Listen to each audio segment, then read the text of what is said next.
ओम श्री परमात्मने नमः। उद्योग से दरिद्रता नहीं रहती, आत्मचिंतन से पाप नहीं रहता, मौन रहने से झगड़ा नहीं होता और सावधान रहने से भय नहीं होता। तो प्रिय श्रोतागण, आज हम श्रीमद् भगवद गीता के द्वितीय अध्याय से आरंभ करते हैं, जिसका नाम सांख्य योग है। भगवान श्री कृष्ण ने अर्जुन से क्या बात कही और किस प्रकार उसे युद्ध के लिए पुनः तैयार किया, यह सब बतलाने की आवश्यकता होने पर संजय अर्जुन की स्थिति का वर्णन करते हुए दूसरे अध्याय का आरंभ करते हैं। संजय उवाच तम तथा कृपया विष्टम अश्रुपूर्णाकुलेक्षणं विषीदन्तम इदं वाक्यम उवाच मधुसूदन। संजय बोले, उस प्रकार करुणा से व्याप्त और अश्रुओं से पूर्ण तथा व्याकुल नेत्र वाले शोक युक्त उस अर्जुन के प्रति भगवान मधुसूदन ने यह वचन कहा। तम पद यह किसका वाचक है? पहले अध्याय के अंत में जिनके शोकमग्न होकर बैठ जाने की बात कही गई है, उन अर्जुन का वाचक यहाँ तम पद है। दूसरा प्रश्न यह कि यहाँ मधुसूदन नाम के प्रयोग का क्या भाव है? भगवान श्री कृष्ण ने पहले देवताओं पर अत्याचार करने वाले मधु नामक दैत्य को मारा था, इस कारण इनका नाम मधुसूदन पड़ा। कुतस्त्वा कस्मलम इदम विषमे समुपस्थितम अनार्य जुष्टम अस्वर्ग्यम कीर्तिकरम अर्जुन। श्री भगवान बोले, हे अर्जुन, तुझे इस असमय में यह मोह किस हेतु से प्राप्त हुआ? क्योंकि न तो यह श्रेष्ठ पुरुषों का आचारित है और न स्वर्ग को देने वाला है और न कीर्ति को करने वाला ही है।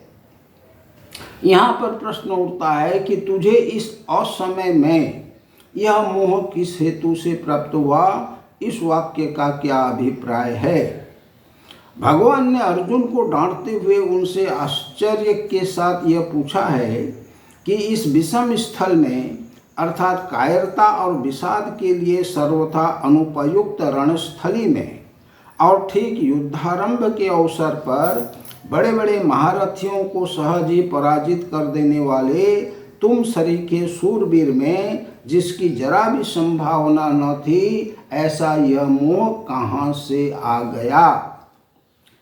क्लैब्यम मा स्मगम पार्थ नैतत्वयुपपद्यते क्षुद्रम हृदय दौर्बल्यम त्यक्तोत्तिष्ठ परंतप। इसलिए हे अर्जुन, नपुंसकता को मत प्राप्त हो, तुझमें यह उचित नहीं जान पड़ती। हे परंतप, हृदय की तुच्छ दुर्बलता को त्याग कर युद्ध के लिए खड़ा हो जा। यहाँ परंतप संबोधन का क्या भाव है? जो अपने शत्रुओं को ताप पहुंचाने वाला हो उसे परंतप कहते हैं। अतः यहाँ अर्जुन को परंतप नाम से संबोधित करने का यह भाव है कि तुम शत्रुओं को ताप पहुंचाने वाले प्रसिद्ध हो। भगवान के इस प्रकार कहने पर गुरुजनों के साथ किए जाने वाले युद्ध की अनुचित सिद्ध करते हुए दो श्लोकों में अर्जुन अपना निश्चय प्रकट करते हैं। अर्जुन वाच कथम भीष्म महम संख्ये द्रोणम च मधुसूदन इषुभि प्रतियोत्स्यामि पूर्वार्हावरिसूदन। अर्जुन बोले, हे मधुसूदन, मैं रणभूमि में किस प्रकार बाणों से भीष्म पितामह और द्रोणाचार्य के विरुद्ध लड़ूंगा, क्योंकि हे अरिसूदन, वे दोनों ही पूजनीय हैं। इस श्लोक में अरिसूदन और मधुसूदन इन दो संबंधनों से के सहित कथम पद के प्रयोग का क्या भाव है? इसका उत्तर है, मधु नाम के दैत्य को मारने के कारण भगवान श्री कृष्ण को मधुसूदन कहते हैं और बैरियों का नाश करने के कारण वे अरिसूदन कहलाते हैं। दूसरा प्रश्न यह कि इशुभी पद का क्या भाव है? इशु कहती हैं बाण को। यहाँ इशुभी पद का प्रयोग करके अर्जुन ने यह भाव दिखलाया है कि जिन गुरुजनों के प्रति वाणी से हल्के वचनों का प्रयोग भी महान पातक बतलाया गया है, उन पर तीक्ष्ण बाणों का प्रहार करके मैं उनसे लड़ कैसे सकूंगा? आप मुझे इस ओर पापाचार में क्यों प्रवृत्त कर रहे हैं?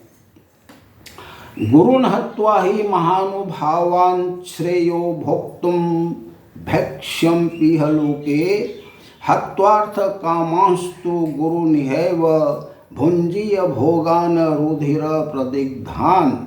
इसलिए इन महानुभाव गुरुजनों को न मारकर मैं इस लोक में भिक्षा का अन्न भी खाना कल्याणकारक समझता हूँ, क्योंकि गुरुजनों को मारकर भी इस लोक में रुधिर से सने हुए अर्थ और काम रूप भोगों को ही तो भोगूंगा। प्रश्न यह कि महानुभाव विशेषण के सहित गुरुन पद यहाँ किनका वाचक है? इसका उत्तर यह कि दुर्योधन की सेना में जो द्रोणाचार्य, कृपाचार्य आदि अर्जुन के आचार्य तथा वाल्मीकि, भीष्म, सोमदत्त, भूरिश्रवा और शल्य आदि गुरुजन थे, जिनका भाव बहुत ही उदार और महान था, उन श्रेष्ठ पूज्य पुरुषों का वाचक महानुभावान विशेषण सहित गुरुन पद है। इस प्रकार अपना निश्चय प्रकट कर देने पर भी जब अर्जुन को संतोष नहीं हुआ और अपने निश्चय में शंका उत्पन्न हो गई, तब वे फिर कहने लगे, न चैतद्विद कतरन्नो गरियो यद्धा जयेम यदि वा नो जयेयु यानेव हत्वा न जिजीविषामस्ते अवस्थिता प्रमुखे धात्र राष्ट्रा।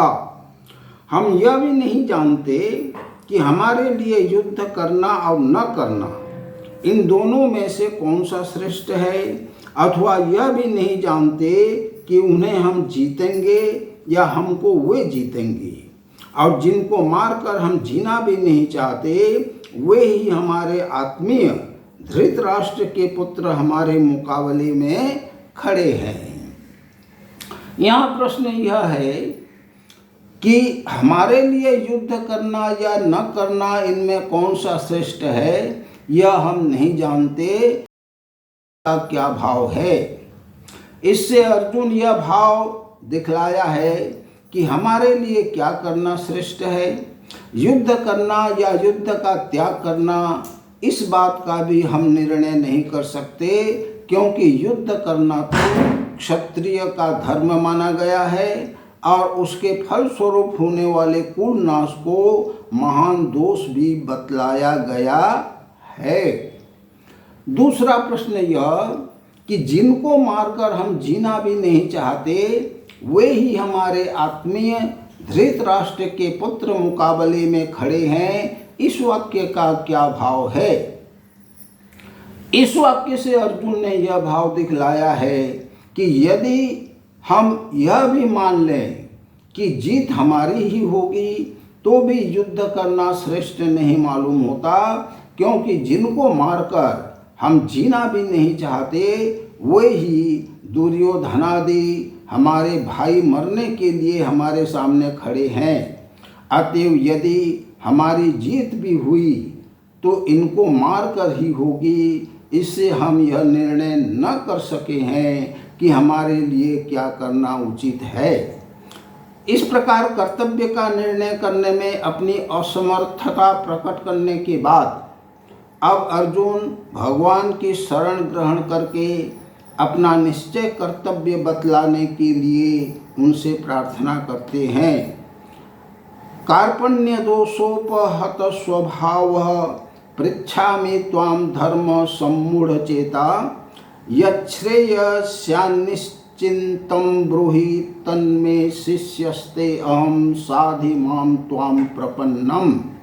इसलिए कायरता रूप दोष से उपहत हुए स्वभाव वाला तथा धर्म के विषय में मोहित चित्त हुआ मैं आपसे पूछता हूँ कि जो साधन निश्चित कल्याणकारक हो वह मेरे लिए कहिए, क्योंकि मैं आपका शिष्य हूँ, इसलिए आपके शरण हुए मुझको शिक्षा दीजिए। यहाँ प्रश्न यह कि कार्पण्य दोष क्या है। कृपण शब्द विभिन्न अर्थों में व्यवहृत होता है। जिनके पास पर्याप्त धन है परंतु जिसकी धन में इतनी प्रबल आसक्ति और लोभ है कि जो दान और भोगादि के न्याय संगत और उपयुक्त अवसरों पर भी एक पैसा खर्च नहीं करना चाहता, उसे उस कंजूस को कृपण कहती हैं। दूसरा, मनुष्य जीवन का शास्त्र संबद्ध और संत जनानुमोदित प्रधान लक्ष्य है भगवान के तत्वों को जानकर उन्हें प्राप्त कर लेना। जो मनुष्य इस लक्ष्य को भुलाकर विषय भोगों में ही अपना जीवन खो देता है उस मूर्ख को भी कृपण कहते हैं। तत्पश्चात दूसरा प्रश्न यह उठता है कि अर्जुन ने अपने को धर्म सम्मूढ़ चेता क्यों कहा। धर्म अधर्म या कर्तव्य अकर्तव्य का यथार्थ निर्णय करने में जिसका अंतःकरण सर्वथा असमर्थ हो गया हो उसे धर्म सम्मूढ़ चेता कहते हैं। अर्जुन का चित्त इस समय भयानक धर्म संकट में पड़ा है। वे एक ओर प्रजापालन, क्षात्र धर्म, स्वत्व संरक्षण आदि की दृष्टि से युद्ध को धर्म समझकर उसमें लगना उचित समझते हैं और दूसरी ओर उनके चित्त की वर्तमान कार्पण्य वृत्ति युद्ध के नाना प्रकार के भयानक परिणाम दिखाकर उन्हें भिक्षावृत्ति, संन्यास और वनवास की ओर प्रवृत्त करना चाहती है। चित्त इतना करुणाविष्ट है कि वह बुद्धि को किसी निर्णय पर पहुँचने ही नहीं देता। इसी से अपने को किंकर्तव्य विमूढ़ पाकर अर्जुन ऐसा कहते हैं। दूसरा प्रश्न यह कि निश्चितम श्रेय से क्या तात्पर्य है। यहाँ उनके चित्त में बंधु स्नेह जाग उठा है और बंधु नाश जनित एक बहुत बड़े पाप की संभावना हो गई है जिसे वे अपने परम कल्याण में महान प्रतिबंधक समझते हैं। और दूसरी ओर मन में यह भावना भी आ रही है कि क्षत्रिय धर्म समस्त युद्ध का जो मैं त्याग कर रहा हूँ कहीं यही अधर्म हो और मेरे परम कल्याण में बाधक हो जाए, ऐसी बात तो नहीं है। इसी से वे निश्चित श्रेय की बात पूछते हैं। उनका यह निश्चित श्रेय जय पराजय से संबंध नहीं रखता। इसका लक्ष्य भगवत प्राप्ति रूप परम कल्याण है। अर्जुन यह पूछने से भगवान बतलाते हैं, न हि प्रपश्यामि ममापनोद्याद्यच्छो कमुच्छोषणमिन्द्रियाणाम् अवाप्य भूमावसपत्नमृद्धे राज्यं सुराणामपि चाधिपत्यम्। क्योंकि भूमि में निष्कंटक धन धान्य संपन्न राज्य को और देवताओं के स्वामी पने को प्राप्त होकर भी मैं उस उपाय को नहीं देखता हूँ जो मेरे इंद्रियों के सुखाने वाले शोक को दूर कर सके। इसके बाद अर्जुन ने क्या किया यह बतलाया गया है। संजय कहते हैं एवं मुक्त्वा ऋषिकेशं गुडाकेश परन्तप न ज्योत्स्य इति गोविंदम उक्त्वा तुष्णी बभूवः। संजय बोले, हे राजन, निद्रा को जीतने वाले अर्जुन अंतर्यामी श्री कृष्ण महाराज के प्रति इस प्रकार कहकर फिर श्री गोविंद भगवान से युद्ध नहीं करूंगा यह स्पष्ट कहकर चुप हो गए। प्रश्न यह कि इस श्लोक का क्या अभिप्राय है। इस श्लोक में संजय ने धृतराष्ट्र से कहा है कि उपर्युक्त प्रकार से भगवान के शरण होकर शिक्षा देने के लिए उनसे प्रार्थना करके और अपने विचार प्रकट करके अर्जुन यह कहकर कि मैं युद्ध नहीं करूंगा चुप हो गए। दूसरा प्रश्न यह कि गोविंद शब्द का क्या अर्थ है। वेद वाणी के द्वारा भगवान के स्वरूप की उपलब्धि होती है, इसीलिए उनका नाम गोविंद है। इस प्रकार अर्जुन के चुप हो जाने पर भगवान श्री कृष्ण ने क्या किया, इस जिज्ञासा पर संजय कहते हैं तमुवाच ऋषिकेश प्रहसन्निव भारत सेनयोरुभयोर्मध्ये विशदन्तमिदं वच। हे भरतवंशी धृतराष्ट्र, अंतरामी श्री कृष्ण महाराज दोनों सेनाओं के बीच में शोक करते हुए उस अर्जुन को हंसते हुए से यह वचन बोले। प्रश्न उठता है कि हंसते हुए से यह वचन बोले, इस वाक्य का क्या भाव है। मेरे शरण, भगवान कहते हैं कि मेरे शरण होकर शिक्षा देने के लिए प्रार्थना करके मेरा निर्णय सुनने के पहले ही युद्ध न करने की घोषणा भी कर देते हैं।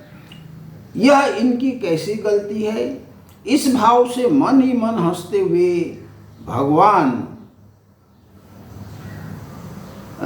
भगवान बोले। उपर्युक्त प्रकार से चिंतामग्न अर्जुन ने जब भगवान के शरण होकर अपने महान शोक की निवृत्ति का उपाय पूछा और यह कहा कि इस लोक और परलोक का राज्य शोक इस शोक की निवृत्ति का उपाय नहीं है, तब अर्जुन को अधिकारी समझकर उसके शोक और मोह को सदा के लिए नष्ट करने के उद्देश्य से भगवान पहले नित्य और अनित्य वस्तु के विवेचन पूर्वक सांख्य योग की दृष्टि से भी युद्ध करना कर्तव्य है, ऐसा प्रतिपादन करते हुए सांख्य निष्ठा का वर्णन करते हैं। भगवान वाच अशोच्यानन्वशोचस्त्वं प्रज्ञा वादांश्च भाषसे गता सुन गता संसुंश्च नानुशोचन्ति पंडिता। श्री भगवान बोले, हे अर्जुन, तू न तो शोक करने योग्य मनुष्यों के लिए शोक करता है और पंडितों के से वचनों को कहता है, परंतु जिनके प्राण चले गए हैं उनके लिए और जिनके प्राण नहीं गए हैं उनके लिए भी पंडित जन शोक नहीं करते। यहाँ प्रश्न उठता है कि अर्जुन के कौन से वचनों को लक्ष्य करके भगवान ने यह कहा कि तुम पंडितों सरीखी बातें कर रहे हो। अर्जुन ने कुल के नाश से उत्पन्न होने वाले महान पाप का वर्णन करते हुए अहंकार पूर्वक दुर्योधनादि की नीचता और अपनी धर्मज्ञता की बातें कहकर अनेकों प्रकार की युक्तियों से युद्ध का अनुचित्य सिद्ध किया। उन्हीं सब वचनों को लक्ष्य करके भगवान ने यह कहा कि तू पंडितों सरीखी बातें कर रहे हो। दूसरा प्रश्न, गतासुन और अगतासुन किनका वाचक है तथा उनके लिए पंडित जन शोक नहीं करते, इस कथन का क्या अभिप्राय है। जिनके प्राण चले गए हों उनको गतासु और जिनके प्राण न गए हों उनको अगतासु कहते हैं। उनके लिए पंडित जन शोक नहीं करते, क्योंकि पंडितों की दृष्टि में एक सच्चिदानंद घन ब्रह्म ही नित्य और सत वस्तु है। उससे भिन्न कोई वस्तु ही नहीं है। वही सबका आत्मा है। सबका कभी किसी प्रकार भी नाश नहीं हो सकता और शरीर अनित्य है, वह रह ही नहीं सकता। तथा आत्मा और शरीर का संयोग वियोग व्यवहारिक दृष्टि से अनिवार्य होते हुए भी वास्तव में स्वप्न की भांति कल्पित है। फिर वे किसके लिए शोक करें और क्यों करें?